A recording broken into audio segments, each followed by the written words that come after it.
ಚಿಕ್ಕಬಳ್ಳಾಪುರ ಜಿಲ್ಲೆ ಬಾಗೇಪಲ್ಲಿ ತಾಲೂಕಿನ ತಿಮ್ಮಂಪಲ್ಲಿ ಗ್ರಾಮದಲ್ಲಿಂದು ವಿಕಸಿತ ಭಾರತ ಸಂಕಲ್ಪ ಯಾತ್ರೆ ಆಯೋಜಿಸಲಾಗಿತ್ತು. ಕೇಂದ್ರ ಸರ್ಕಾರದ ಯೋಜನೆಗಳು ಮತ್ತು ಅದರ ಸದುಪಯೋಗ ಕುರಿತು ಸಾರ್ವಜನಿಕರಿಗೆ ಅಧಿಕಾರಿಗಳು ಮಾಹಿತಿ ನೀಡಿದರು. ಇದೇ ವೇಳೆ ಉಜ್ವಲ ಯೋಜನೆಯ ಫಲಾನುಭವಿಗಳಿಗೆ ಗ್ಯಾಸ್ ಸ್ಟೌವ್ ವಿತರಿಸಲಾಯಿತು.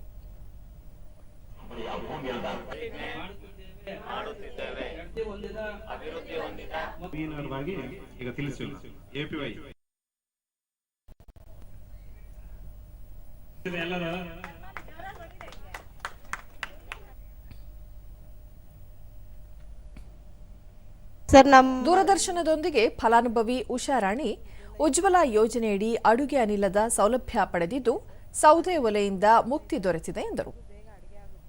ಮೇನ್ ಆಗಿ ಹೆಣ್ಮಕ್ಳಲ್ಲಿ ತುಂಬ ಬೇಗ ಅಡುಗೆ ಮಾಡ್ಬೋದು. ಗಂಡಸರನ್ನ ಹೊರಗಡೆ ಹೋಗುವಂಥ ಗಂಡಸರಿಗೆ ಬೇಗ ಅಡುಗೆ ಆಗುತ್ತೆ, ಮಕ್ಳಿಗೆ ಶಾಲೆಗೆ ಹೋಗೋ ಮಕ್ಕಳಿಗೆ ಉಪಯೋಗ ಆಗುತ್ತೆ. ಈ ಥರ ಎಲ್ಲ ಮಾಡ್ತೀವಿ. ಮತ್ತು ಮೊದಲು ಒಲೆಯಲ್ಲೇ ಉರಿಸಿ ಒಲೆಯಿಂದ ಅಡುಗೆ ಮಾಡೋ ಅಷ್ಟೊತ್ತಿಗೆ ತುಂಬ ಲೇಟ್ ಆಗಿರೋದು, 2 ಗಂಟೆ 3 ಗಂಟೆ ಇಡಿಸೋದು. ಅಷ್ಟೊಂದು ಸೇವ್ ಇವಾಗ ಉಜ್ವಲ ಯೋಜನೆಯ ಅಡಿಯಲ್ಲಿ ಗ್ಯಾಸ್ ಮೇಲೆ ಮಾಡ್ತಾ ಇರೋದ್ರಿಂದ 2 ಗಂಟೆ 3 ಗಂಟೆ ಸೇವ್ ಆಗ್ತಾ ಇದೆ ನಮಗೆ. ಪ್ರಧಾನಮಂತ್ರಿ ಮತ್ತೋರ್ವ ಫಲಾನುಭವಿ ಮಮತಾ ಪ್ರಧಾನಮಂತ್ರಿ ಸುರಕ್ಷಾ ಭೀಮಾ ಯೋಜನೆಯಡಿ ನೋಂದಣಿ ಮಾಡಿಕೊಂಡಿದ್ದು, ಆಕಸ್ಮಿಕ ದುರ್ಘಟನೆ ಸಂಭವಿಸಿದರೆ ಕುಟುಂಬಸ್ಥರಿಗೆ ಜೀವ ವಿಮೆಯ ಹಣ ದೊರೆಯಲಿದೆ ಎಂದು ತಿಳಿಸಿದರು. ಮರಣ ಹೊಂದರೆ 2 ಲಕ್ಷ, ಇಲ್ಲಾಂದರೆ ಅಂಗವಿಕಲರಾದಾಗ 1 ಲಕ್ಷ ಸಿಗುತ್ತದೆ. ಅದರಿಂದ ನಮಗೆ ತುಂಬ ಯಾರಿಗೆ ಅದು ನಾವು ಬ್ಯಾಂಕಲ್ಲಿ ನಾವು ವಿಮೆ ಮಾಡಿಸಬೇಕು.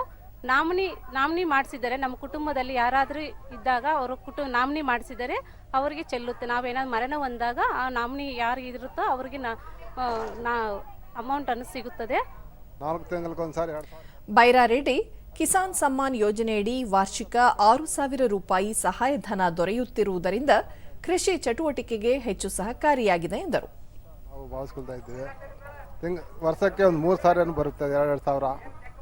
ಅದು ಇದರಾಗೆ ಒಳ್ಳೆಯ ಅವಕಾಶ ಪ್ರಧಾನಮಂತ್ರಿ ಅವರು ಮಾಡ್ತಾ ಇರೋದು, ಅದು ಒಳ್ಳೆಯ ಸೌಲಭ್ಯ ಅಂತ ನಾವು ಭಾವಿಸ್ಕೊಳ್ತಾ ಇದ್ದೀವಿ. ಇನ್ನೊಂದು ನಮಗೆ ಅದು ಬರ್ತಾ ಇರುವ 2,000 ಹಣ ಯಾರ ಕೈಗೆ ಹೋಗದೆ ನೇರವಾಗಿ ನಮ್ಮ ಖಾತೆಗೆ ಬರುತ್ತೆ.